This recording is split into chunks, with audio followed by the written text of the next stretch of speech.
Hello, everyone, and welcome back to another episode of the Padel Pulse podcast powered by TSH Padel.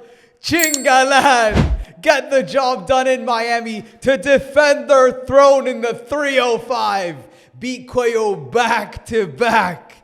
It is absolutely epic. Bea and Paula do their thing. Leburger, are they eventually going to get over the hump? Sinner and Alcaraz, can they take a game off Coello and Tapia? All that and so much more on this episode. But before we start, I'm Yousef.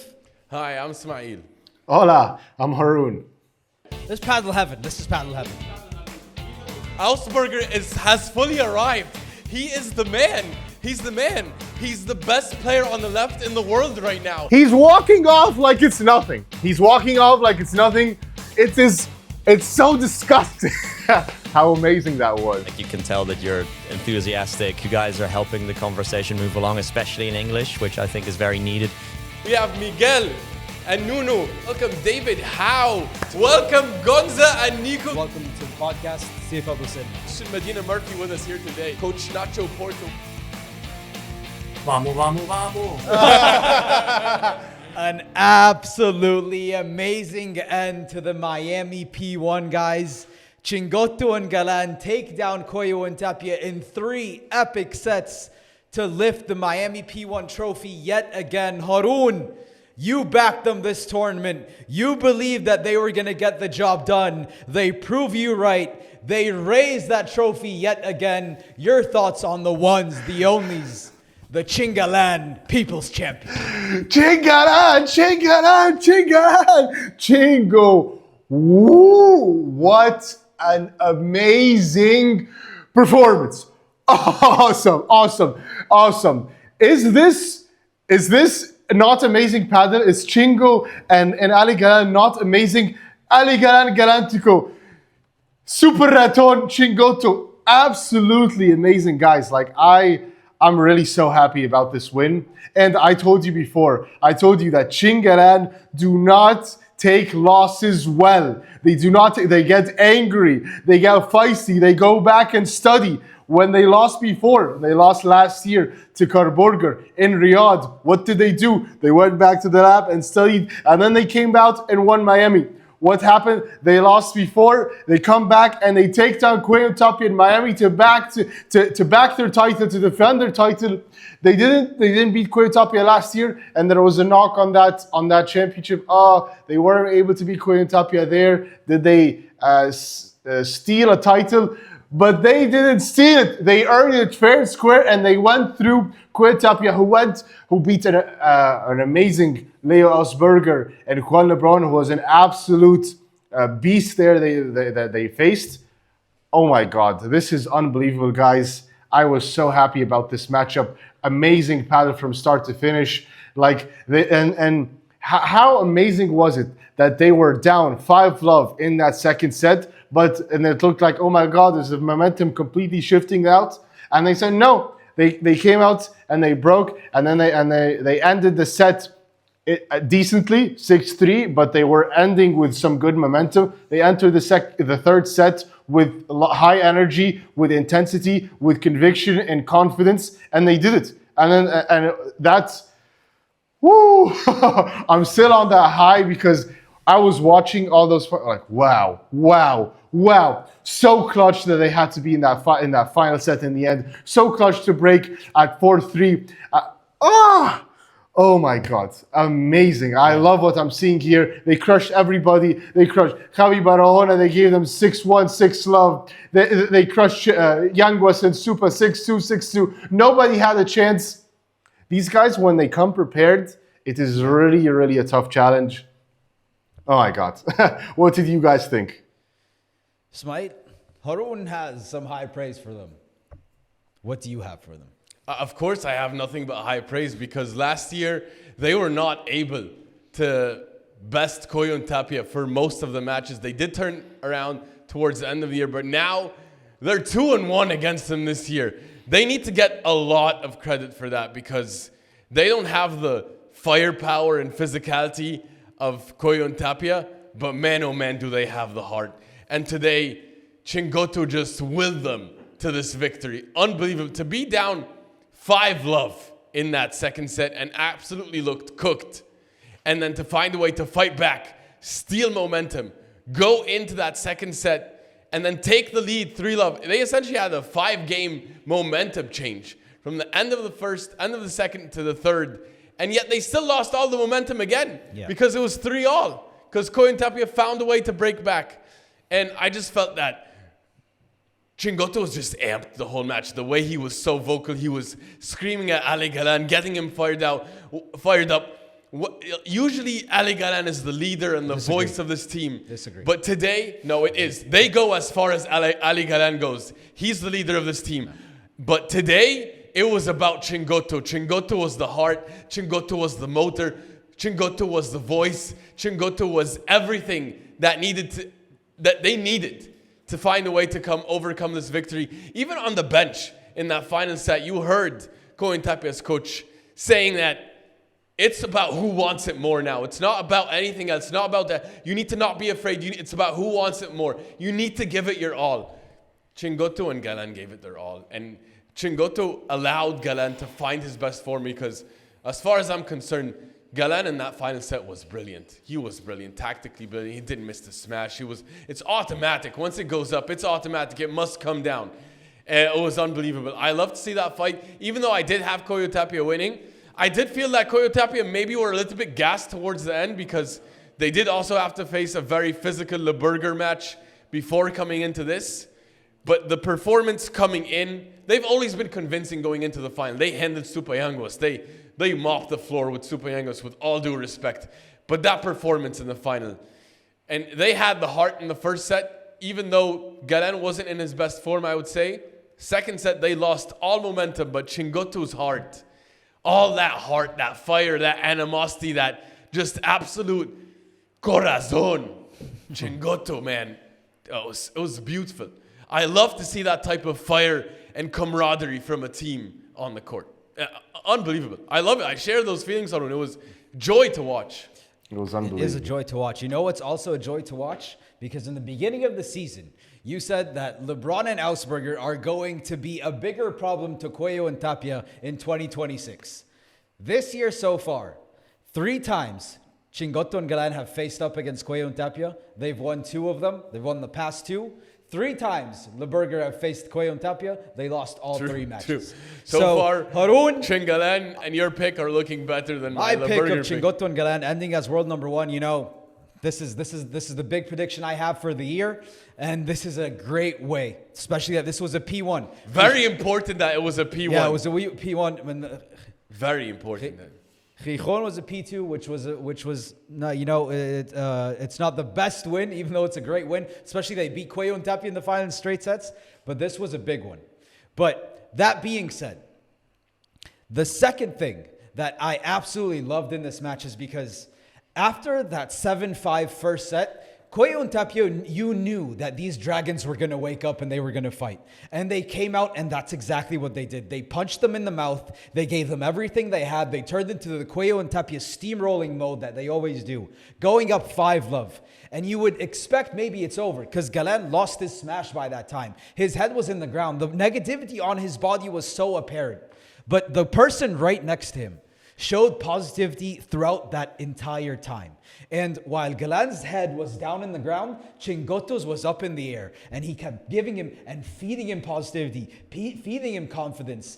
And eventually he knew, I'm going to keep doing it. I'm going to keep knocking on that door. And eventually that Galantico beast is going to find his way back. And they were able to find their way back. As you said, 5-love in that second set to win those last 2 games, to go into the final set. And then he woke up that beast. And Galantico, as you said, was an absolutely different beast in that final set. But the person to bring him back to life, to resuscitate him and bring him back to the Galán that we know was Federico Chingotto. 100%. The entire stadium was cheering. Yeah. Chingo, Chingo, Chingo, for a reason.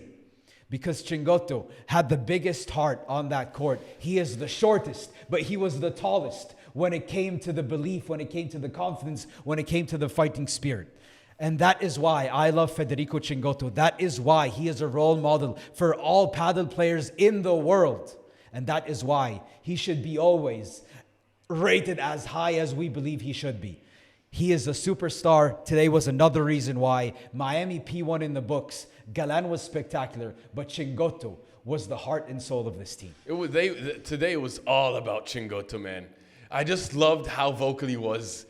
At 5-love, you wouldn't know it was 5-love down. You wouldn't. You wouldn't know. At 5-love down, there's no way you could tell me Chingotto wasn't the one 5-love up. And credit to Galántico, because after that 3-love lead and then Coello and Tapia came back 3-all, he still remained positive. And Chingotto, we know he came ready this match. And Galántico too, but Galántico had a dip. Chingotto did not. He was the leader, and there are so many instances where I can say that Chingotto was the leader, and this is another one that can be a check in his book. Like, Chingo, you were the leader today. You're the reason we won this match. He was the heart of the match today. They don't have a chance if it's not for Chingo's energy today. I agree. Haroon. Yeah. It might be easy based on what we're saying, but I do need to ask. The Miami P1, who was the MVP? It's not easy. It's not easy, by the way. It's never easy for me to pick because Chingo deserves a lot of credit. Like you guys talked about, his energy, his leadership today, his being vocal and all and making sure. Let's lay down the stats then, Haroon, before you make your pick. Do that. Galántico, 26 winners, 19 on 4 stars, 5 4-stars, 2 assists. Chingo, 12 winners, 12 on 4 stars, 4 4-stars, 8 assists. Unless you want to go Coello and Tapia. Tapia, 20 winners, 22 on 4 stars. Coello, 19 winners, 18 on 4 stars. 15, sorry. Yeah, well. Now you have the numbers. I always don't like to look only at numbers because sometimes the eye test tells you otherwise. But my feeling, looking at that, I thought that Ali Galán deserves to be the MVP. Of course, Chingo deserves a lot. Chingo's a leader. Chingo's a beast. But Ali Galán is Galántico. He is the absolute alien. So the team always goes as far as he goes. So when he's on point, they're going to go to great heights. Ali Galán is my MVP in this match. Unbelievable. But you could also give it to Chingo, but I'm slightly giving it to Ali Galán. You're going Galántico. Ismaeel, who are you going with? I think Galán was amazing, and he found his best form towards the end of that second, and the third, he took control. He was the Galántico that we all know and love. But this was all about Chingotto for me today, man. Like, the way he brought that animosity, that fire, that energy from 5-love down to will their team back into the match in the second set, and then to take and steamroll in the beginning of the third, and to actually, after losing momentum, to keep them together and drive them forward. And he outplayed Coello today in that final set. There's no other way of putting it. So absolutely, for me, it's Chingo. Yeah. You know, Haroon, I told you, wait, let me tell you the stats for the match to decide who the MVP is. I don't need to look at any numbers. There's no stats for me. No numbers that I need to make the decision. Chingotto was the MVP in this Miami P1. I loved every single thing he did. He was a superstar. The way that he set up so many points for Galántico, the way he absolutely destroyed Coello in the cross is why Federico Chingotto is my MVP. Yeah, right. Unbelievable. He's unbelievable. Yeah. Guys, Haroon went Galántico. Me and Ismaeel went Chingotto. Let us know who you think was the MVP for the Miami P1. And tell us your thoughts on Chingalan winning the last 2 times against Coello and Tapia. We love to hear what you guys have to say. And also, if you haven't subscribed, please do. It means a lot to us. That being said, guys, on the other side of the net, the Kings, the guys who we believed, Ismaeel, in this tournament, we're going to lift the trophy. And maybe Agustin Tapia was going to win for the first time in his life in Miami. Did not happen. Coello and Tapia fall. So my question to you is, will Coello and Tapia struggle to end the year as year-end world number 1s? Well, they have 2 teams right now that are giving them a lot of trouble. Like, they had to go to war to overcome Leburger, and then to come out of that and then go and have to go to war again with Chingalan, who love to play them on these slower, humid type of courts. They're going to have some challenges. I still expect the Kings to come back and very rarely do you ever see them lose 2 matches in a row or 2 tournaments in a row. I don't know when was the last time we even saw that. They don't go. They don't go 3 tournaments in a row without winning one. They don't go 3 tournaments in a row, Haroon. They're not playing the next one, though. They're not playing Newgiza, so a chance for Chingalan or Leburger to pick up points there. Yep. And so it's gonna get tricky. It's gonna get tricky. They might regret not signing up now. They might, and this one is gonna come down to the wire. Yeah. I think it's gonna be like last year. We're gonna be looking at the last couple tournaments of the year and wondering, hey, who's gonna end as year-end world number 1? But they're champions, so I expect them to rebound. I expect them to recover. I did feel that they were a bit gassed towards the end of that match. I think Leburger took so much out. Took a lot out of them. I think not only physically but emotionally. Then they had to get back up again and go to a fight against Chingalan, who came in with all their energy. And in those humid conditions of Miami, never an easy task to do. So it's going to be a big challenge, but they're champions. They're champions. It's hard to doubt them, isn't it? No, it is, Haroon. But are they going to struggle to end as year-end world number 1s? It's too early to say because the year is still long. We have so many majors left. We have so many P1s left. So there's still so many points on the table. Obviously, right now it points towards Chingalan. Because they're winning the head-to-head. They're winning the race. They have more points right now. Or are they tied? Or they each one have a tournament apiece? They're considered tied, right, in the race?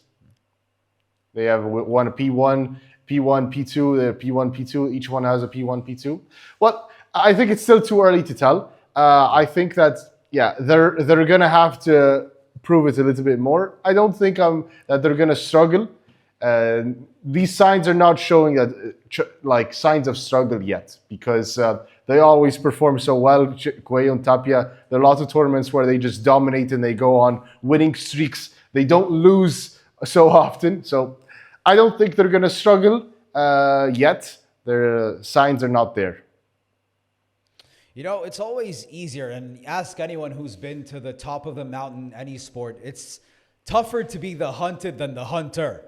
And they've been hunted so many years now, but the Chingalan keep getting closer. Now they have Leburger on their heels also. So I think it's going to be a struggle. I believe this is going to be a very tough year. And my big prediction is that Chingalan will end the year as world number 1 because I don't think they've ever had this competition before. And Chingalan are only improving every single year. I know they're improving too, but Chingalan are also doing it. And Leburger in the mix now. And that was one of the things. They had to fight 2 monsters. Right on the way to a trophy, and it's going to be a struggle. I don't think it's going to be easy. And I told you guys my prediction for year-end world number 1. So yeah, I think Coello and Tapia are going to have a tough time, and I think I'm liking my prediction so far. 4 tournaments in. Mm-hmm. It's going to be spicy. We have a spicy rivalry on our hands right now. Then before we move on, Ismaeel, do Chingalan have Coello and Tapia's number now? I fear that they have their number right now. They do. I did not see this coming at all.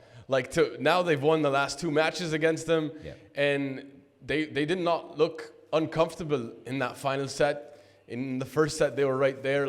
Last year when I was watching these matches, I felt like when they would go down, I didn't feel like they had a chance to come back. And that was the feeling I had in the first match of the year in Riyadh. But since then, they've looked unbelievable. They've looked unbelievable. And Chingo's playing more aggressive. Today you saw many times he was attacking and a couple surprise smashes. They figured something out. I think definitely that right now they have their number. Haroon.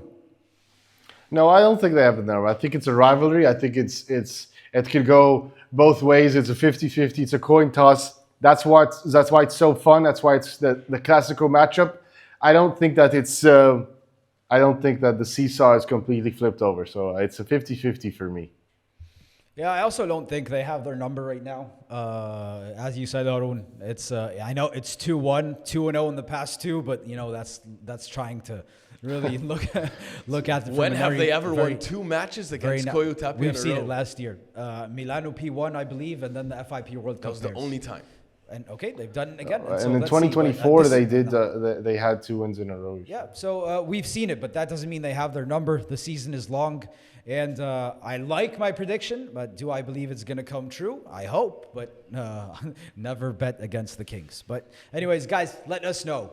Do you think Chingotto and Galán have Coello and Tapia's number now? Let us know in the comments. And also, if you haven't subscribed, please do. It means so much to us. Ismaeel, I'm coming to you. I'm talking about Leburger, Leo Elsberger, and Juan El Lobo Lebron. Was this a step forward or backwards, Ismaeel, for Leburger? 100% Haroon, it has to be a step forward because these guys are playing the highest level of Padel that mankind has ever seen. It's just incredible creativity, power, finesse all night long. And the problem that when you play Coello and Tapia, the problem is that Leburger are bringing out their best level. They're really forcing Coello and Tapia to play their best level. And as a result, now they have to beat the Coello and Tapia best level, which is impossible. So it's mission impossible. The hardest task in Padel right now. It's the hardest task in Padel. It's unbelievable. It's probably the hardest task ever. And I have not seen such intense physical and creative Padel since LeBron Galán against Coello Tapia. This is amazing. This new rivalry we have, even though they've lost 3 now of these battles, yet it is a step forward because even though they were down a break in that first set, or not a break, but they were down in that first set, they found a way to steal it. They stole it. They broke Coello and Tapia at 5 all. And they had the break point up in that second set. They had a chance to run away with the match. Coello and Tapia are too mentally strong. They're too strong. So it's okay. They got punched in the mouth in that third set because Tapia was unbelievable. He was unbelievable. He was amazing. And Coello was also amazing. But I thought Tapia was even more incredible. It seems to me that Elsberger brings out Tapia's best level for some reason. There is something happening that's bringing out their best level. A small dip. You know, I think Elsberger and LeBron, they give away some cheap points sometimes that allow Coello and Tapia to get a breather, to get in the zone. And that's what cost them, I felt, in that third set. Other than that, it's all good. They're on track. I didn't think anyone would expect them to be this competitive, especially on, you could say it's a slower, more humid type of court. So, Haroon, I think it's looking great. I really do. Okay. Well, it's another loss, though. So it is. But yeah, you can see it however you want. It's Yousef. What do you think? Was this a step forward or backward for the Leburger? Well, you could say it's this or that, right? But so many points to consider here. But the first point is the fact that you made this point, Ismaeel, the slow courts and going up against John Sands and Coquinetto, who just beat them in Cancun.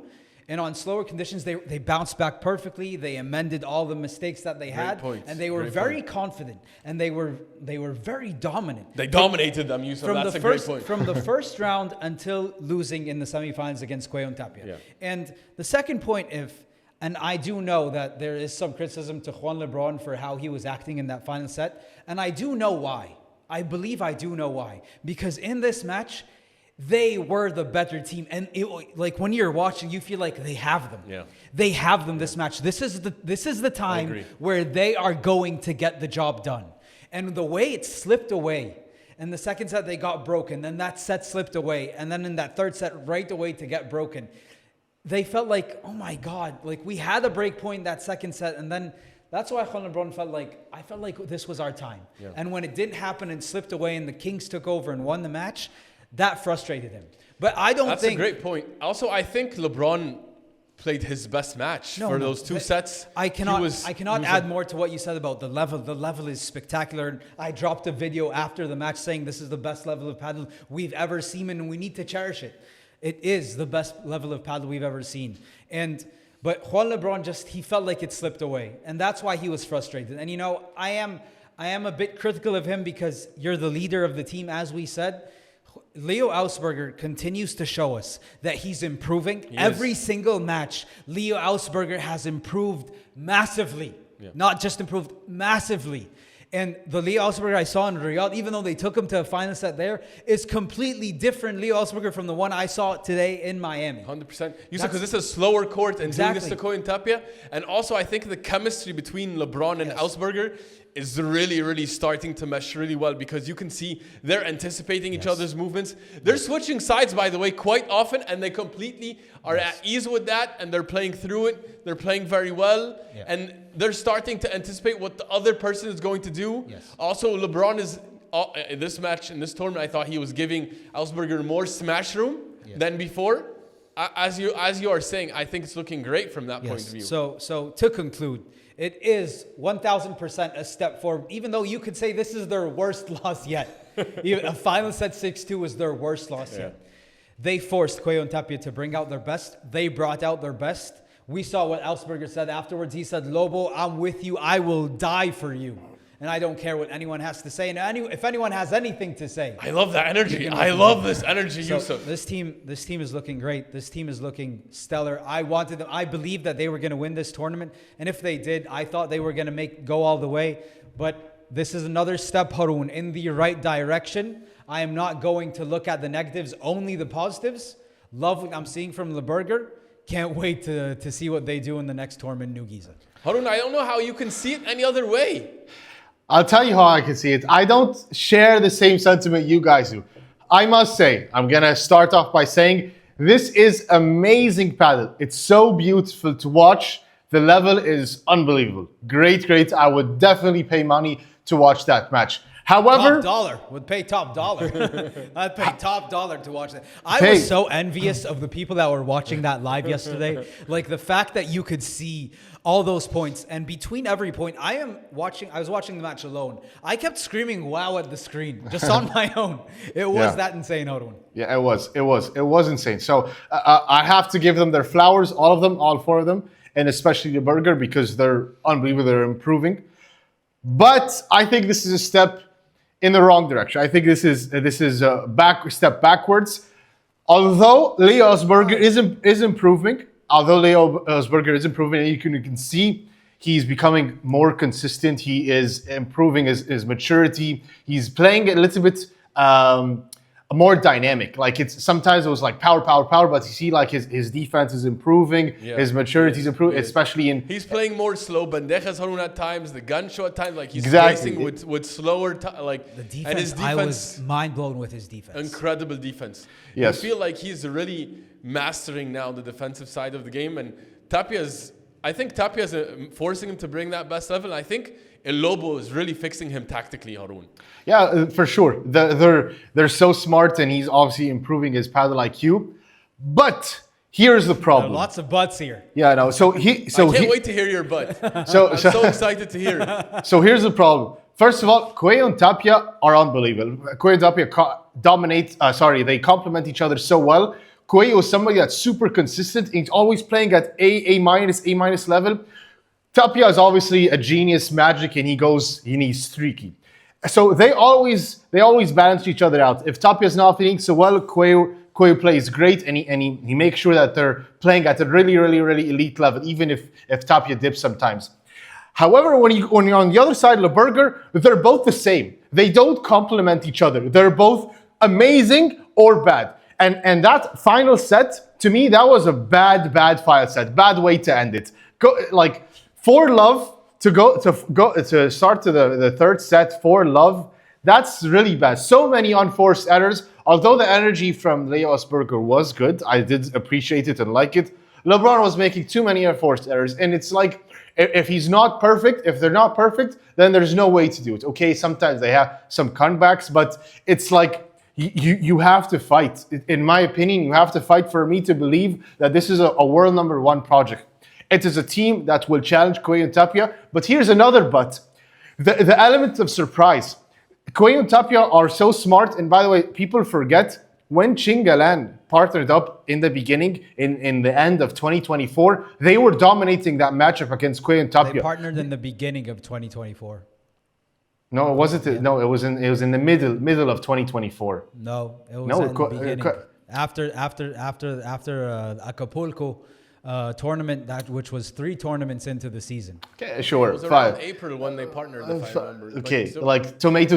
Anyways, so they were dominating that matchup, Chingalan, and they were playing great. And Coello and Tapia were like stunned. They were stunned, and it was super. That was partly because they were they were complementing each other quite well, and it was also the element of surprise where Coello Tapia couldn't figure them out. Now, Coello Tapia are become more seasoned, more mature, and better players, and they enjoy that style of paddle that Leo Osberger and Juan Lebron are playing. So now, it doesn't feel to me like they're gonna win and then all of a sudden dominate. I don't think they enjoyed. That's why they didn't like playing against Leburger. They didn't like playing against LeBron Galán, and they don't like playing against LeBron and Alsberger, as Tapia said with his own tongue.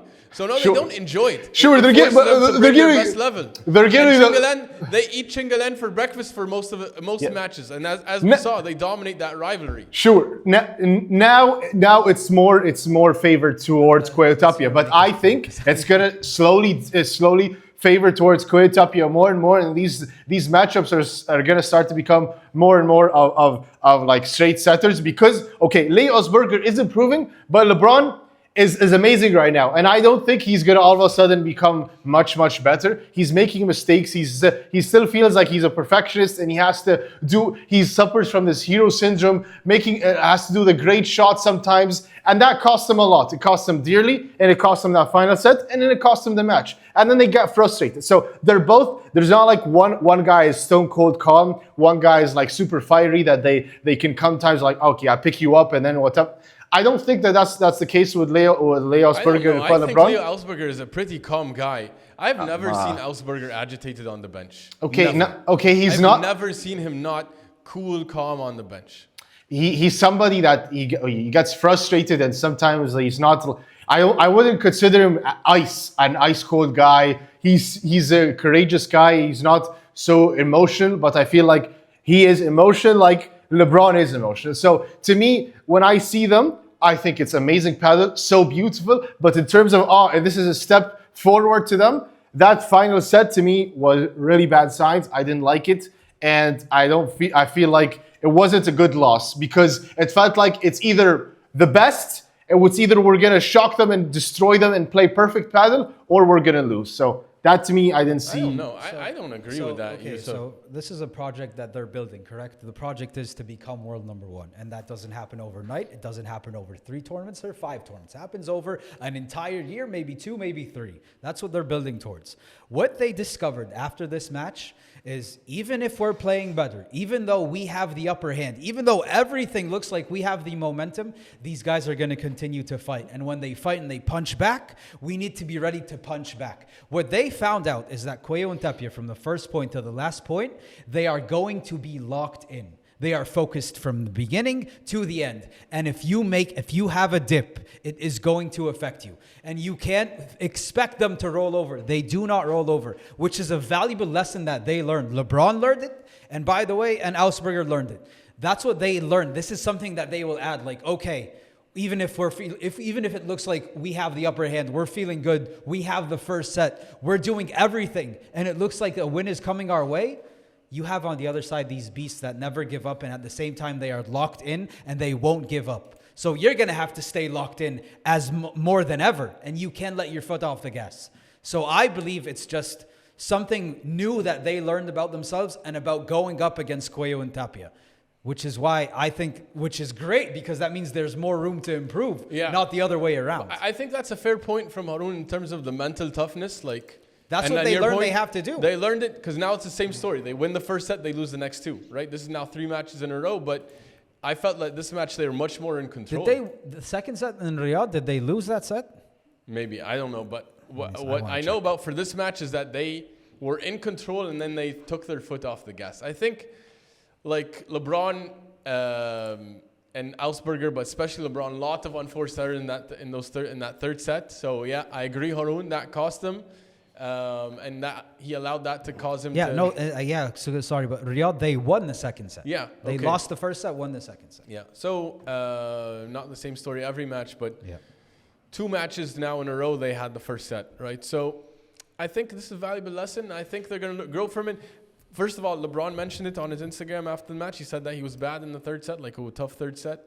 And Alsberger acknowledge that they're going to stick together. I think he was saying, LeBron, that they weren't together enough in that third set, and maybe it's true. And the chemistry is getting better.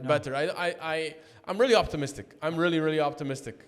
I am too. Well, we're on opposite sides, which is also fun because that means that we have things to look forward to in the next chapter of this epic rivalry. Well, guys, let us know what you think of this. Leburger, step forward, step backward. We love to hear what you guys have to say. It means so much to us. Also, please subscribe. That means even more. If you got the chance, if you haven't yet. You know, something really cool happened over the past couple of days, and something, Yousef, that you hinted at actually in the last episode, and maybe for many weeks. Even Haroon, you were talking about this too. Maxi Arce finally got a call from a big dog, or at least a former big dog, in Juan Tello. And they're both partnering up together. This seems like a very exciting project. Yousef, how high do you think they can go? How do you feel about them? Well, first off, I do want to say this. That Juan Tello suffered his first early loss of the season, and then he just tells Ido Alonso bye-bye. Same thing he did with Tino Libaca anyways, but yeah, anyways, find a high-ranked partner. But to be fair to Juan Tello, Maxi Arce has potential, is a great player, but he has a very bad ranking when it comes to the players that Tello usually teams up with. He's playing in the qualies, isn't he? He was playing in the qualies just last tournament. So Maxi Arce, the fact that he got the call from Juan Tello is amazing by Juan Tello. That means he sees the potential and he doesn't mind falling down in the seeds a bit to take a guy who he believes can take him even higher. So a step backwards for many steps forward, he would hope. And Maxi Arce is a player that we saw. How many players can you say have taken Coello and Tapia to final sets this year? Very few. And the names are Leo Ausberger, Juan Lebron, Pablo Lijo, and Maxi Arce. So that's the guy that Juan Tello decided to call. I expect them to do great things. Juan Tello with Maxi Arce might be able to give us his best level, and his best level is a perennial semi-finalist. That's what he's capable of, and the final of majors. So let's see what happens there. I'm very excited for them. But one thing, I am sad for Pablo Lijo because I do believe Pablo Lijo is playing some sensational paddle. I hope and we don't know who's going to end up with, but I loved what I saw from him. But Maxi Arce deserved to get the call. He's a lefty at the end of the day, which is why he's going to get the call. He got the call. This might be a stepping stone to an even bigger call. Yeah, let's see. Haroon, you're also high on Maxi Arce. You were calling for Stupa to make the call to Maxi Arce before. Yeah, what do you think of this partnership? I think it's great. I think it's great, and I love that Juan Tello decided to go and pick him up. Also, like you, Yousef, I feel a little bit bad for Pablo Lijo because I don't like when people are having a good partnership and they're starting to build some nice spark and they're causing damage to some top teams, and then they all of a sudden break up. I don't love that. I don't like it either. And also, by the way, Pablo Lijo was only playing qualies because of Maxi Arce as well. So he was not playing qualies before either. He took that step backwards for Maxi Arce. Maxi Arce repaid him by dropping him on Juan Tello. No, but you do reach a point, by the way, when you're these guys, because they're playing Coello and Tapia every single tournament in the round of 16. Like they win round of 16 or round of 32, they win one match and they face Coello Tapia. And the only way to get out of not facing Coello and Tapia is maybe finding a partner so you can move up the rankings a bit at least.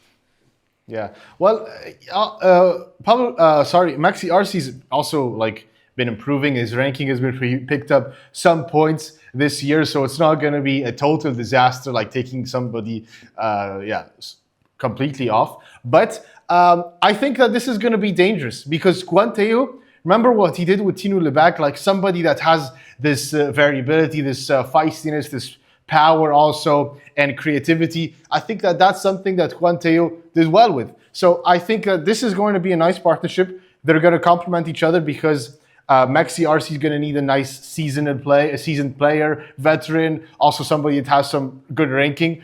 And I think with Juan Tello and Edo Alonso, that wasn't doing much damage. Like they were always having a hard stop at the quarters or a hard stop around the 16 if they're playing the 1 seed or 2 seed. Like they always face one of those two and they fall. But other than that, I think that this is going to be interesting. I think more upsets might come from this.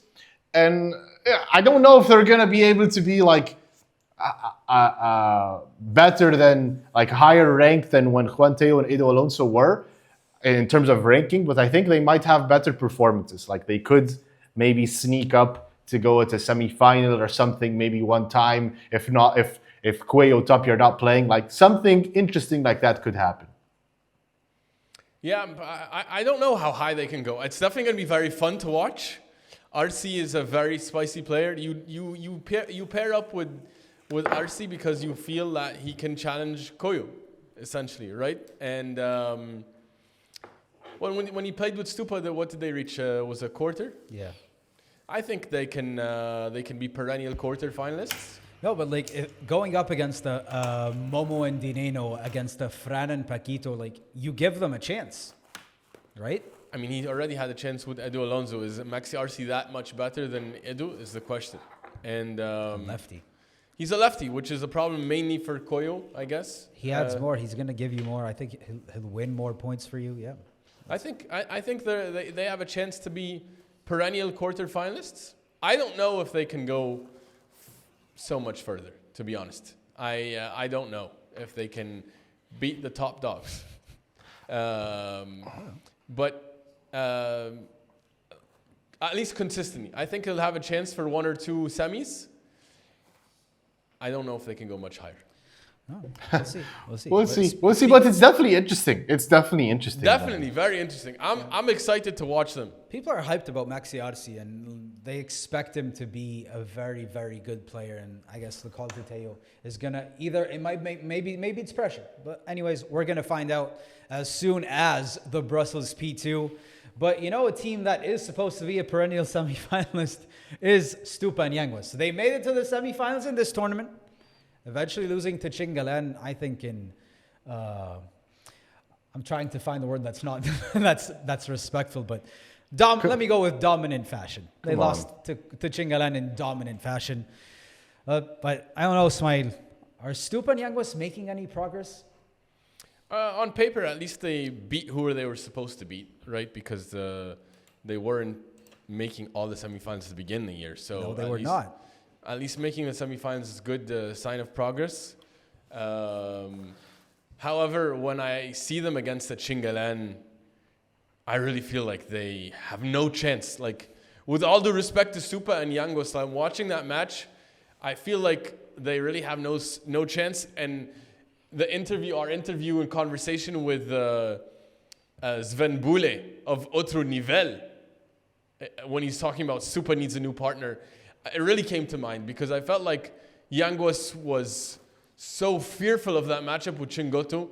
He was talking about that before, right? How he doesn't like the cross and he's playing to Galán. And you never want to play to Galán. You have to avoid Galán at all costs because he's a monster. So I just felt like they were playing points, but I never had any confidence. I don't even feel like they had any belief on the court that they could win. I felt Stupa and Yanguas had no belief on the court, and they don't have enough power. They're not consistent enough even. I disagree. They're consistent, but not consistent enough to challenge Chingalan.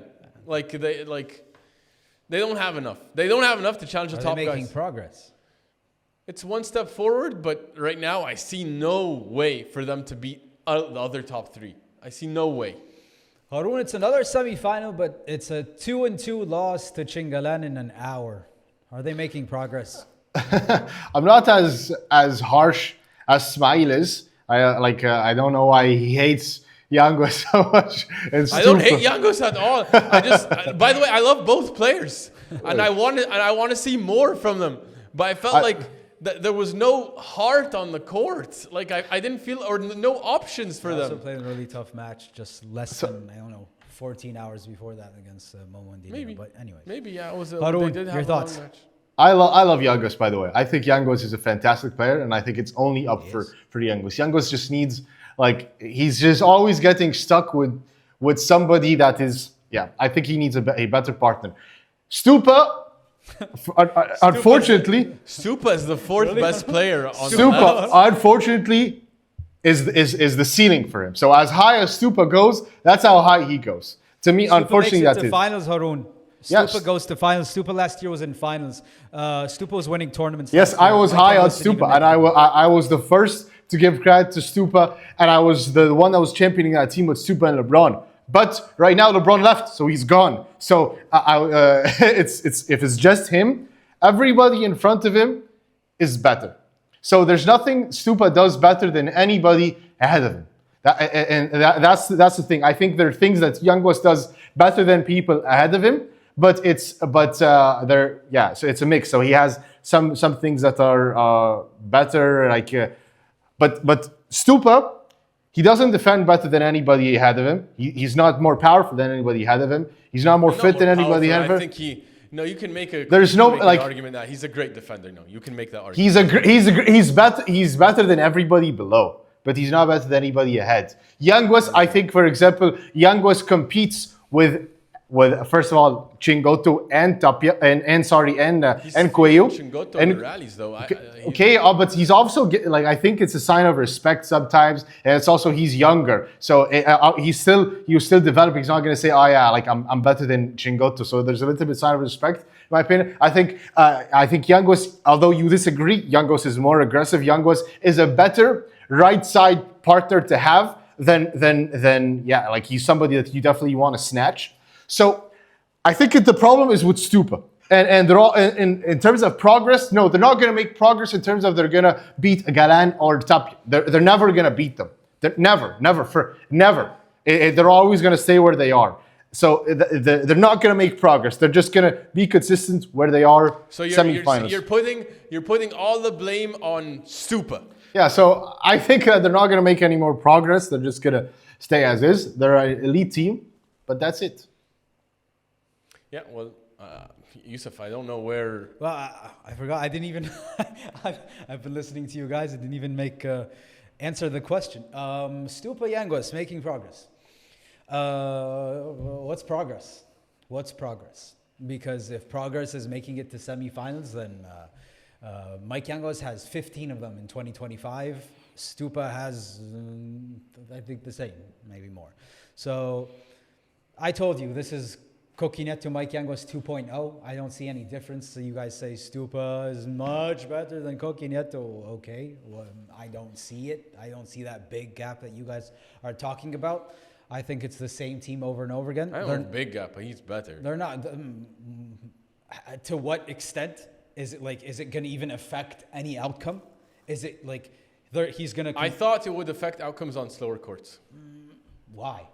Because Stupa's so great on the slower courts. And so is Koki. Koki doesn't miss. Koki can give you 0 and 4 stars for an entire set and hit 2,000 bandejas. But I think this is what we're going to see from them. They're going to make it to the semifinals and tournaments, and I think they're going to even lose before more than than what Koki and Mike were doing. But they're not making progress. I don't think they're making progress. This is the same team as last year. I want to see Stupa with someone with more power. I want to see Yanguas also with someone with more power, and which is why I was saying the Cardona, the Arces.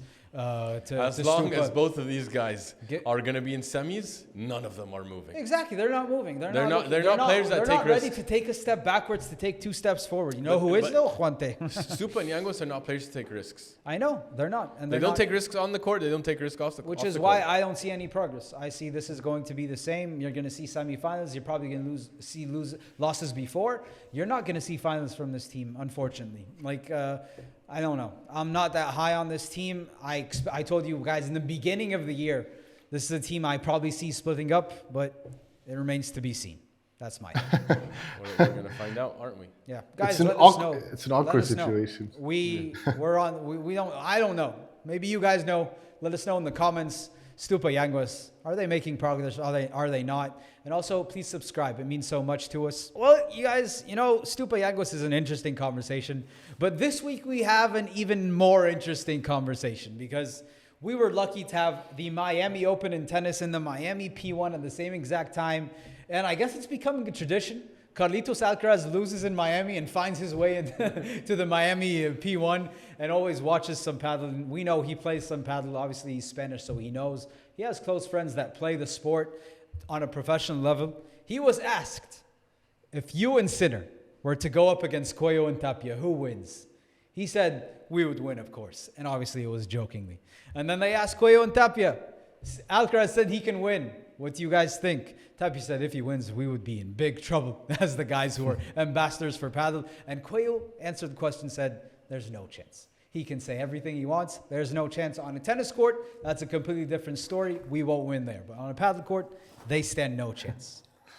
Which made me come to think of this question that I'm going to ask you guys right now. Would Sinner and Alcaraz be able to take a game off of Coello and Tapia if they play the paddle match? Smite. This is such a fun question. I love the rivalry between Carlos and Coello because clearly they're kind of friendly, you know, so that's why they're taking jabs at each other. Number one, Spanish. Yeah, Same age. Same age. So both phenoms. So it's cool to see. Yeah. Good times for Spanish racket sports. I mean, it's hard to doubt Carlos and Yannick's racket skills, right? Because they're both so strong. They're both so quick. They're both amazing at the net. Even if Sinner doesn't technically go to the net as much as Alcaraz, and they could smash from anywhere. They're so powerful. Wow. Like That's okay. Keep going. I would believe that they would be able to hold serve at least once or twice. Like they would be able to set up some points for themselves. Okay. Yeah, I feel like they would be able to take a game. Like, you already see Alcaraz on court. He's already mixing in some bandejas in his warm-up sometime. He plays chiquitas sometimes when players are coming at him at the net. He's not no newbie if he steps on the paddle court. Even if they are the world number ones, Alcaraz and Sinner are too good. They're too good. Of course, they'd take at least a game. They would take at least they would hold serve once. Come on. You don't think Sinner and Alcaraz can play a couple of changlitazos on their serve, couple of high balls that smash it and they'll end the game quickly? I think they can do it. Haroon, I'm going to let you answer first because I have things to say. Go ahead. If you want to take it, you can go. No, you can go. I want to hear what you have to say. Go. Okay, they have no chance of taking A game? Come on. Alcaraz can't take a game? No chance. No chance. Not even if they keep on trying to play 100 times, 100 games. They're not going to take one game. If you said maybe can they take like a few points, for example, if you tell me they play like a mini you guys are super mini Alcaraz and Sinner. Cook. Like how hard it is to transition from tennis to paddle. People always say that. Like, and I'm one of the people that says, "Oh yeah, they're tennis players. They could definitely play paddle so easily." Yeah, you have some things that will help you out, but they are. Again, I'm gonna say this: they are one of the best players. Obviously, they're two of the best players of all of the history. Yannick Sinner and Carlos Alcaraz. But they will never be able to take a game off of Coello and Tapia right now. This is going to be an impossible task. Really, what are you talking about? These are two of the best defensive players and attacking players we have in the game, if not the history. There's not just like it's like, can they take a game off of professional padded players? No, these are unbelievable, crazy guys. So, no. If you told me maybe can they take a few points on serve, maybe. 2 points, but like they're too talented. Game that means at least 4 points, right? At least 4 points. At least 4 points. Yeah. No chance. Definitely on their serve, they can definitely take at least 4 points. They can chance. A couple of aggressive plays here and there, a couple of smashes. 100%. Sinner Alcaraz know how to do double gas. To win the match, double no gas. way. 100%. No, they don't need to play double gas. They just need to play a solid one game. Okay. Can they do any Are you done, by the way? Are you done? So last thing, because Ismaeel was saying the volleys in paddle are completely different. Of course, but you don't think that they'll be able to adjust over the course of a match to at least play them the right way to take one game? I believe they would be able to. Maybe in an FIP or something somewhere, but no. Yousef, go. First of all, Ismaeel, I do want to say I'm a bit disappointed in you. Because from all the knowledge that you have, from all the coaches you talk to in paddle, all the coaches you talk to in tennis, this is your stance in the end? And you're disrespecting the two greatest players in tennis. Not only that, you played both. You played tennis, you played paddle in a very competitive level, and you've seen what this sport's like and what this sport's like. First of all, every single service that Coello and Tapia serve is not even going to come back. So that's no way. So it's not even going to come back. No way. Are you crazy? This, No way. Okay, They're too quick. They're too smart. They're going to position well. even if it, No, even if it they're comes- not. Ismaeel. No. A Okay, slice first off, serve to Haroon. the glass. yeah, exactly. The serves are They not won't coming let back. it hit the glass. They can do everything they want, and Coello is going to crowd the net. He's going to smack. He's going to changletazo. He's going to smack it And out. they would do the same on their serve. They can't do anything. Once the lob- Yousef Tapia is hitting smashes from the parking lot Exactly. against the best players in the Exactly. world. So the They lobs won't are going have to to go lob up. to The them. lobs are going to go up. The smashes have nothing to do with great serves. I disagree. They have absolutely nothing to do with great serves. Disagree. When you serve, you throw the ball up yourself Not exactly for the where serve. But you're saying the tennis smash doesn't translate to the paddle What smash? tennis smash? None of them have to move backwards. None of them get those high lobs, and none of them try to attempt those shots. Alcaraz is They are the extremely best talented, smashers and on he's tour. able to hit smashes. And even if they smash, Agustin Tapia rounds out of the court like nobody in the history of the sport, and Arturo Coello jumps as high as anyone has ever jumped. So they need to hit Alcaraz the and ball with Sinner perfect. are even Or- more or athletic they're than gonna both block of it, them. Yousef. Let me Or they're gonna finish. block They it. have no chance. They have even if they smash, it's coming back. So they don't have the smash in their favor. No. It's not going to happen. They don't have they don't have the defense. Once they the don't have ball the even defense. touches the glass, it's over. The ball is never going. They are never going to be able to hit a shot off of even blocking that is going to affect Coello and Tapia. They have seen every single they're too ball skilled, in the books. man. You keep saying break it down to me paddle wise. Paddle wise, what do they have? The volleys, they don't have the volleys, the crisp volleys. The lobs, they have no. They're Sinner not, and Alcaraz they're can't going play to good be, enough volleys? Leo they train for- Elsberger, if they train for 3 Haroon, years, one maybe. second, just Leo Elsberger and Juan Lebron, two of the most skilled players we've ever seen in the sport of paddle, were going to be bageled yesterday because Because they're having errors on serves. First and second serve, they're and that's smashing it into the net. And Coello and Tapia are on the other side of the net. Look, the answer to this question is there is no chance in hell that Sinner and Alcaraz can Hard take a disagree. game off of Hard Coello and disagree. Tapia, and Max to disrespect to Coello Sinner and Tapia that Alcaraz, way, and the to two most believe talented just because athletic these guys are players talented in at racket tennis sports. that they're able to do anything on the paddle court. Anything. It is never They can do going a to lot. happen if They they can walk do a onto a lot. tennis court, if they walk into an exhibition match right now. It will never happen. They stand no chance. Coello and Tapia are extremely kind by saying that they would just win. They would demolish them the same way. Sure, we're not talking about demolish or not. We're talking about taking a game. They have not the skills a chance to in absolutely hell. Not take a one chance game. in hell. Just because you say that doesn't mean it's There's true. no chance. They have the ability to return the serve No, in they the don't. best No, way. they don't. Yes, they do. No, they don't. They're both way too skilled to not be able to Disagree. return some they underarm don't. serves. And they're way too skilled not to be Off able the to glass? steal.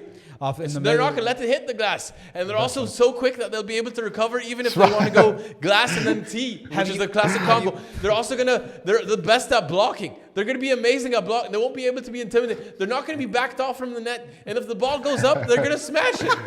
I can't wait. I can't wait for this match to happen. It needs to happen. Someone with money make this happen. We need to see this. But he is completely wrong, Haroon. Completely wrong on this one. Yeah, I'm wrong. The only thing that I'm wrong about is that they won't win a match, and I never said that. They So won't actually, win a I am game. completely They correct. won't win a game. They would definitely win a game. Sma- If you Sma- think Alcaraz and Sinner are not talented enough To win a game? to return and play volleys at the net and smash Yeah. enough to win a game, Yeah. I don't know what you've been watching for the past couple of years. I've been watching. Sinner and I've Alcaraz been watching paddle. are unreal, unreal. Tennis skills are the most translatable skills. Great. And Against they- me and you. Sinner and Alcaraz would have a competitive game? match against me For and a you. game? Not against Coello I and could Tapia. take a game off Coello and Tapia probably if I No, just you can't. trained You good can't enough. take a point off Coello and One Tapia. game? You can't take a Sinner- single point off Coello Sinner and and Tapia. Alcaraz- And you can't take off. That's where this is. You don't have to bring me into it. No, Sinner and Alcaraz I can't take one I game. can't take a point. And by the way, Ismaeel, let me tell you a few things. So right now in this P1 Miami Premier Padel tournament, you know, like the top French players, Newgiza and Bastien Blanc, like these guys are the best French players. They lost love. Okay. Okay, they lost love. These are now professional Premier Padel players. We have also Javi Garcia and Javi Barahona. Just lost 6-1, 6-love to Chingalan. Yeah. So like these are professionals. All respect to Javi Barahona and Garcia. They're no Sinner or Alcaraz. Oh my God, they are light years ahead of Sinner and Alcaraz on the paddle court. Light years ahead. Sinner and Alcaraz, I hold them in such This- a but higher this is regard cool. than This you. is cool. I think Sinner and Alcaraz are way more talented than you believe they are. This is awesome. Yes, because to that win means- some points, maybe. You know, I thought And enough to win I a thought game. this was so obvious, but clearly it is not, which is so cool, by the way, because that means there are going to be people on your side, and there are people that are going to be on mine and Haroon's side. And I do want to see what you guys have to say in the comments. Coello and Tapia against Sinner and Alcaraz. Can Sinner and Alcaraz take a game off of Coello and Tapia? Please let us know in the comments. I can't wait to find out. Let me like, make it more interesting. Can Sinner and Alcaraz take 2 consecutive points off of Coello and Tapia? That's the more interesting. That can happen, but that's not the conversation. That can That's happen? not the question. I don't know. We'll I see, don't know. but that's not the question. But guys, let us know in the comments your answer to this question. It's a very interesting question, a fun one. And if you haven't yet, please subscribe. It means so much to us. Yeah, that was a fun conversation. There's been some less happy news in the paddle world. Yeah. Some shocking news for the entire Premier Paddle Tour as Lucas Campagnolo goes down with what we saw as a pretty severe injury to his knee or ankle or a combination of both. As we all know, he's one of the legends of the sport. Yeah. And all the players were sending out wishes to him. Yousef, your thoughts on this injury? You saw it live. Yeah, when I saw it, I was heartbroken, you know, because I hate seeing athletes go down that way. And the way he went down and the way he was screaming. And you could see when Martin Dineno and Momo Gonzalez turn in absolute shock. And they run towards him, and then, like, you would hope maybe it was something not as severe, but he was on the ground crying for a while. And when you see that, and then even when he came up after like 5 minutes, he got up and there was no weight on that leg. And why you hate that is because you don't want to see that to any athlete because that's their livelihood, right? But also, Lucas Campagnolo was playing some spectacular paddle. Toward the end of last season, he brought Javi Garrido back, and he was able to give him the motivation and the confidence to find his level again. And here he was with Jairo also doing great things. I watched Lucas Campagnolo live, and he's one of the players that absolutely I am mind blown by his level. It is spectacular to see. So him to be back to his best, being the flag bearer for Brazilian paddle, and for him to go down that way, it really hurts. And I wish him a speedy recovery. And you can see every single player in their post-match interview, to men and women, they all sent him so many warm thoughts and regards and prayers because of what they believe he's capable of and also what of an amazing player he is. So yeah, I'm absolutely heartbroken. I hated to see it. Saw it live, and I'm just heartbroken. Yeah. It's so sad. It's so sad, especially not only is he somebody that's that's really fun to watch, and yeah, like he definitely adds more quality to the sport and legend in Brazil for Brazilian paddle. It's also because that he's been playing so great, like you said, Yousef, since Milan last year. Like he's been having much more consistent results, quarterfinals, semifinals, consistently going in the round of 16. Like it's so sad because he was starting to become more consistent and going to the top even more. Yeah, and for him to get injured like that, like it's really sad. It's really sad, and can only pray and think about him and wish him a speedy recovery. Really sad. I hate these things, man. I hate these things. Yeah, definitely really sad. Wishing him a speedy recovery. I guess the silver lining for him is that he's still relatively young, I would say. Like with modern day technology and medicine, And he's one of the fittest guys on tour. super fit guy. I expect him to make a full. There's a World Cup coming. Ismaeel was going to represent this country. Yeah, like it's so sad. many- Definitely sad. But I expect him to make a full recovery. I hope. Prayers up for him. Also to see how all the players reacted and showed him love. I think it also speaks to his character. He's clearly loved in the locker room, and I guess he can take that and feel good about the respect and care and admiration he has from his peers. And it goes from Coello Tapia. All of them, they shared kind words to Lucas. So prayers up to him, hoping he makes a speedy recovery, and I think he'll come back. Yeah. I saw a post by Viente Diaz. They posted, they asked the question to all the players with thoughts on Lucas Campagnolo. I don't understand much Spanish, but I could read in every single answer from all the guys, all the top players, un grande persona, like a great person. They all loved him. I saw lots of persona, which means they did not talk about Padel. They're talking about how great of a man he is. So that's sad. Yeah. Best wishes to Campagnolo, and hope to see you soon, man. Prayers up, Campa. Well, guys, we just had an incredible final on the women's side between Gemma and Delphi and Bea and Paula. Haroon, your girls finally got a title win this year. What did you think of their performance today? Okay, Ismaeel, I'm happy. This is a good day for me because you are not going to be happy. The Salty King, great paddle, super long match, 2 hours and 57 minutes. What do you have to say, Ismaeel? What? Saltiness? I have to say that this, I'm not going to call it an amazing match. Salty. It was a good match. Salty.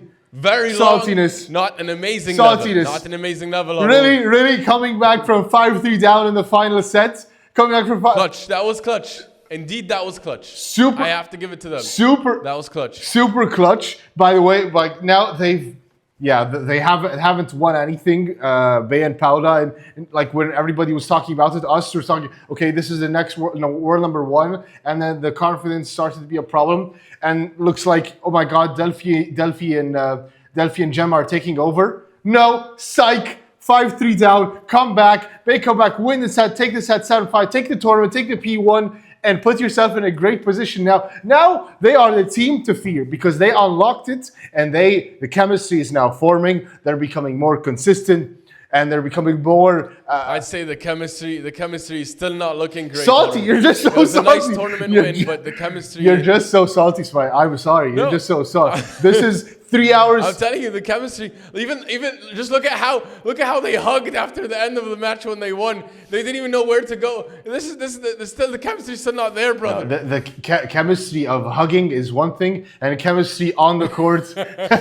is another thing. But again, they're correlated. Correlated. I think some saltiness is gonna need to take a seat here. Maybe you need some sugar. You need some sweetness in your life. But I thought this was an amazing match. Hats off to Bea and Paula. I picked them to win the tournament. I picked them to become the team to beat. And you guys doubted them. And almost everybody doubted them. Oh my God. Ostero and Arce, they're the team. Delphi, no! Arce and Paula. Arce and Paula. Well, I'm happy. I'm happy for you, Haroon. Yousef, I don't think I'm salty. I think Haroon's drinks are a bit too sugary. I don't know. How did you read this match? You guys are on opposite sides of the spectrum here. Congrats to them. It's the tournament overall was a great clutch tournament from them, I would say, because in the semifinals also going up against Ari Sanchez and Andrea Ostero, up 5-love in the final set, and it looked like it might become one of the biggest chokes we've ever seen in Padel. Going down, then 5-4. Ari and Andrea had their chances, but they were able to close that out, and they were clutch in the end. And then they flipped the switch this time. They were 5-3 down, came back to win the match. You know, it's a good win for them. It's a much-needed win, Haroon, because every tournament they weren't winning was more and more pressure because they need to win a tournament because they are expected to become world number one. And the fact that it happened, 4 tournaments in, you could say is not what anyone expected. They expected that to happen sooner, but hats off to them. They're able to get that done, especially this was a P1. Gemma and Delphi won 2 P2s. The last 2 tournaments, this is a P1, so it's a big difference. So the P1s have gone to Andrea and Ari, and now Paula and Bea. So it's a good sign. However, Delphi and Gemma were really bad today. They had a super bad. They were bad. This has nothing to do with saltiness. It's not hard to say, Haroon. I just need to look at the stats. Pull up the stats. It's very easy. Gemma Triay had 24 unforced errors, and Delphi Brea had 19, Haroon.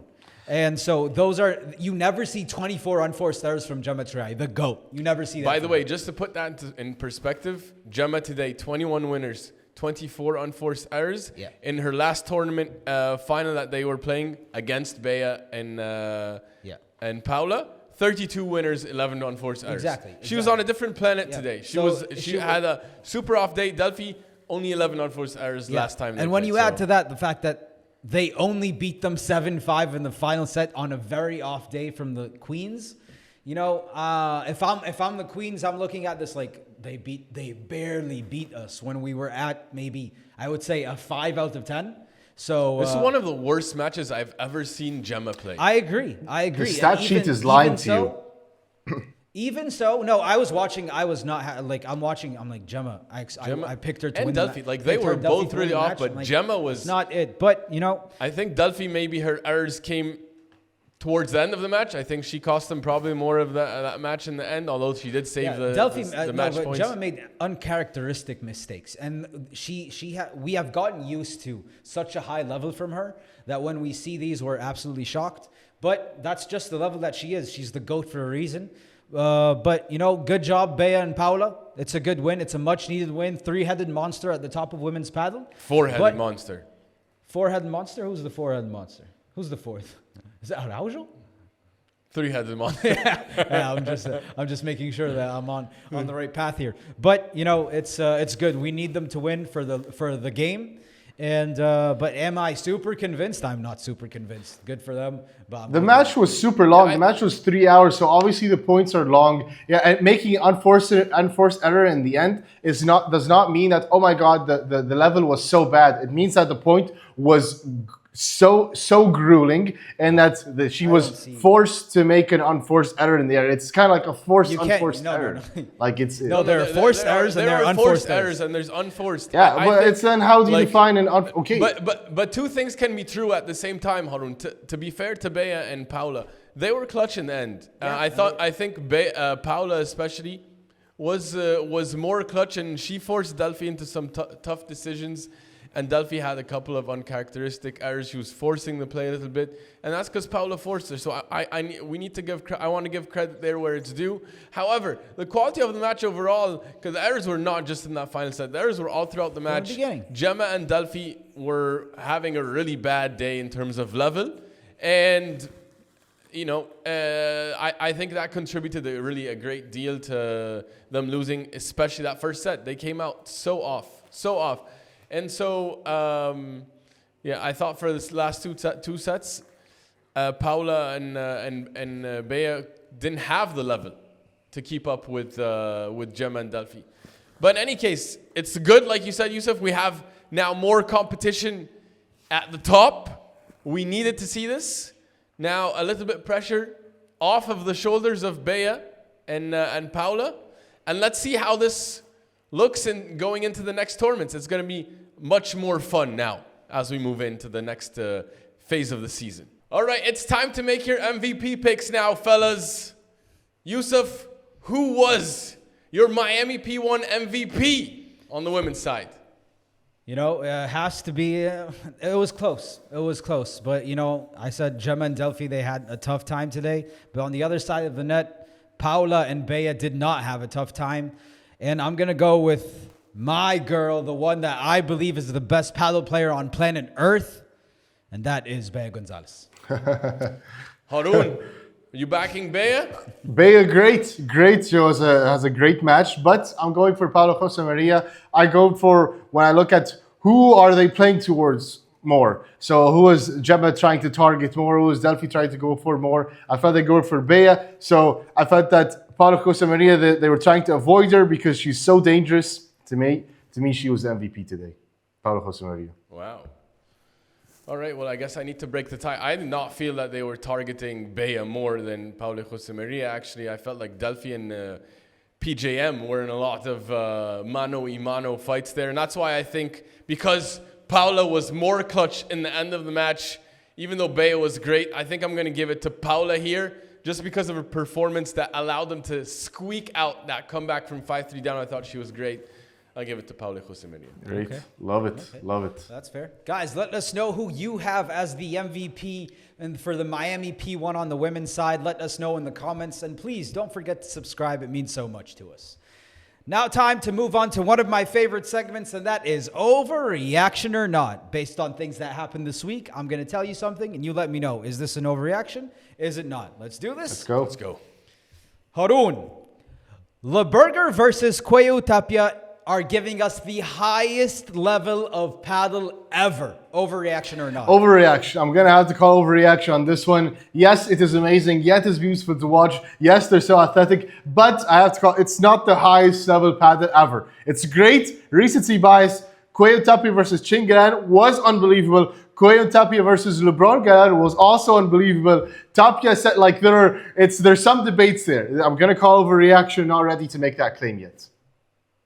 Ismaeel, overreaction or not? No, this is definitely not an overreaction. This is definitely the highest level of Padel ever. We have never seen 4 ultra-aggressive players with absolutely no weaknesses on the court, the same way we've seen with these 4 guys. The closest thing is LeBron Galán versus Coello and Tapia.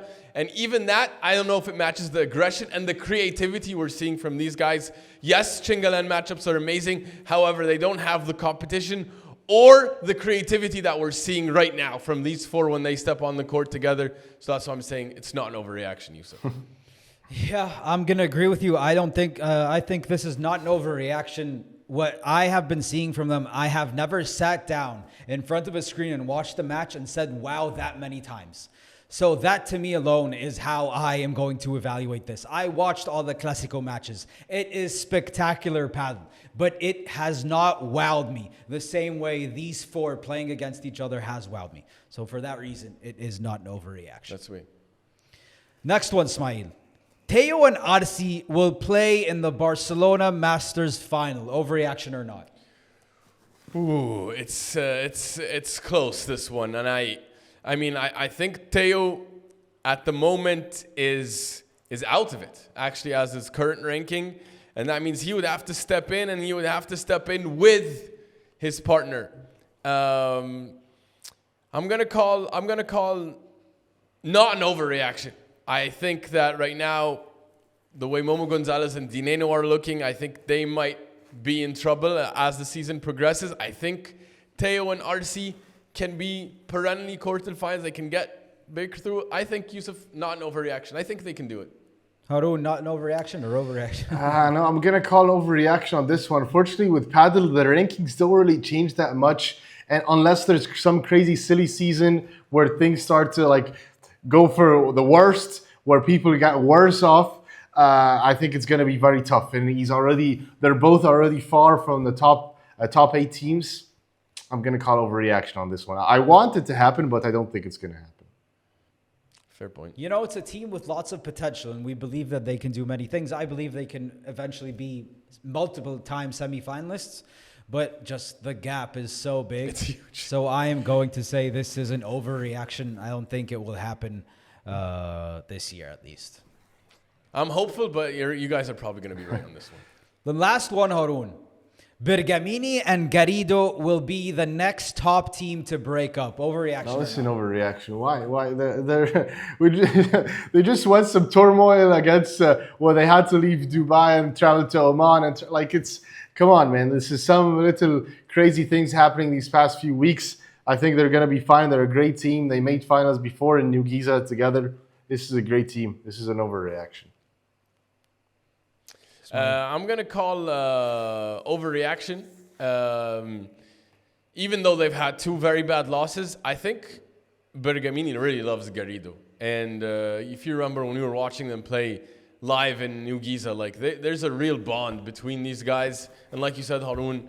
So for that reason, I'm saying they won't break up. But I would say a couple more bad losses, and they're probably both going to start considering. But at the moment, I'm going to say overreaction.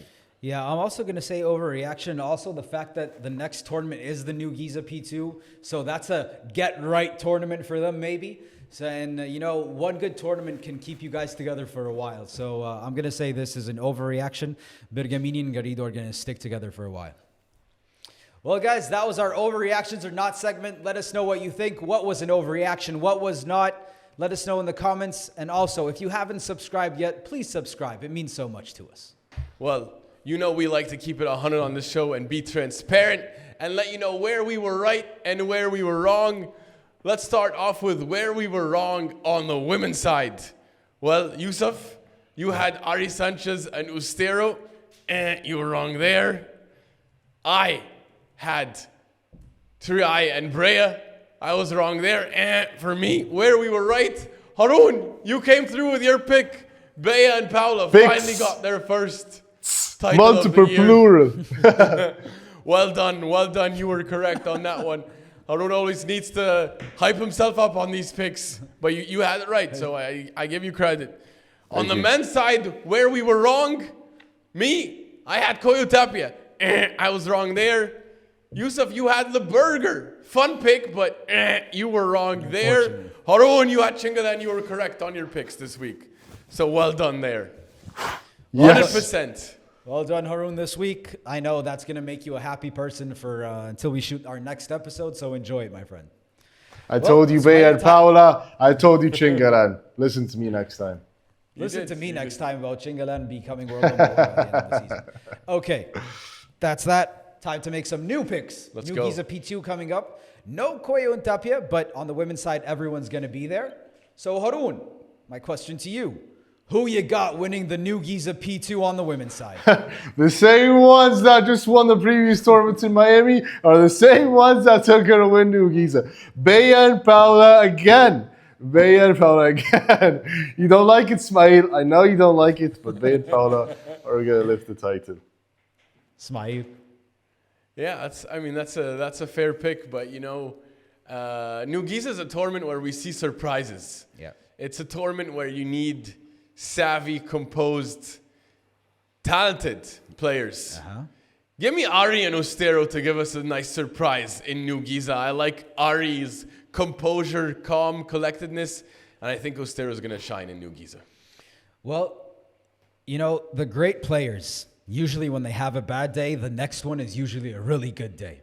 And today, Geometry had a bad day. So come Newgiza, I believe she is going to have a great week. And Delphi, the same exact thing. So give me the Queens, Geometry and Delphi Brea to take home the Newgiza P2. Well, let's see. Newgiza is a tournament with surprises. It is. And, that I was going to go that way, but then I'm like, nah, I can't go against the Queens. Okay, that's on the women's side. Now, Haroon, on the men's side, the top 3 seeds are going to be Chingotto and Galán, LeBron and Elsberger, Yanguas and Stupa. Who wins the Newgiza P2? The same guys that won Miami P1 are the same guys that are going to win Newgiza. Chingalan again. Chingalan won last time, and they were unbelievable. Chingalan are going to win it again, and also going to be unbelievable, and going to go on a winning streak right now. Ismaeel. It's hard to go against Chingalan. It really is. But for the sake of being a fun pick on this show, and also because I believe in my boys, I'm going to go with Leburger here. LeBron had a very bad Newgiza tournament last year. So did Elsberger by his standards. No, he lost in the quarterfinals to Chingotto and Galán. Sure, with but I thought... I 7-6, 7-6, if I recall. Yeah, sure. But I thought they could do even better, and they didn't play as well in the earlier rounds. So I'm going with LeBron and Elsberger to bounce back from a bad showing last year and to face Chingalan in the final. And maybe we're going to get some fireworks. I hope they play Chingalan in the final. Let's hope they play in the final and that they're not on the same side of the draw. Well, Haroon, I told you this team's going to end the year as world number 1. I told you that this team is capable of fighting for all the biggest titles. And without Coello and Tapia in the picture, this is going to be smooth sailing. Coello and Tapia are not there, which means Chingotto and Galán are going to cruise and win the Newgiza P2 to defend their title and to go back-to-back Premier Padel Tournament wins. Oof. They are by far the heavy favorites, but, Newgiza is known for surprises. And, except when Chingotto and Galán show up. There were no surprises when they showed up last year. Sanio Gonza. Zero. Sanio Gonza, maybe, you never know. You never know with the outdoor conditions, these slower courts. Sometimes they're a surprise. Last year we saw a lot of surprise. You didn't expect Stupa Braun to go out to Garrido Campagnolo, for example. No one expected. Yeah, but Stupa Braun, that's another conversation. But they were heavily favored. But anyways, yeah. Well, guys, let us know who you think will win the Newgiza P2. We're hyped for the tournament. Chingotto and Galán have a good chance. Leburger have a good chance. Stupa and Yanguas, maybe they can do something. They won that tournament before. We're going to find out. Let us know who you believe the champions will be in the comments. And please subscribe if you haven't. And in the meantime, go check out our recent interview with our favorite paddle content creator, Sven Bule from Otro Nivel. We learned so many cool insights about the game of Padel and how to think about Padel. If you want to improve your game or understand more about Padel tactics and the game overall, you're going to love that interview. And if you enjoy that, go check out our interview with Coach David Howe of the Swedish national team. So many unique insights you're going to love there. And as always, we'll see you next week. Vamos, vamos, vamos!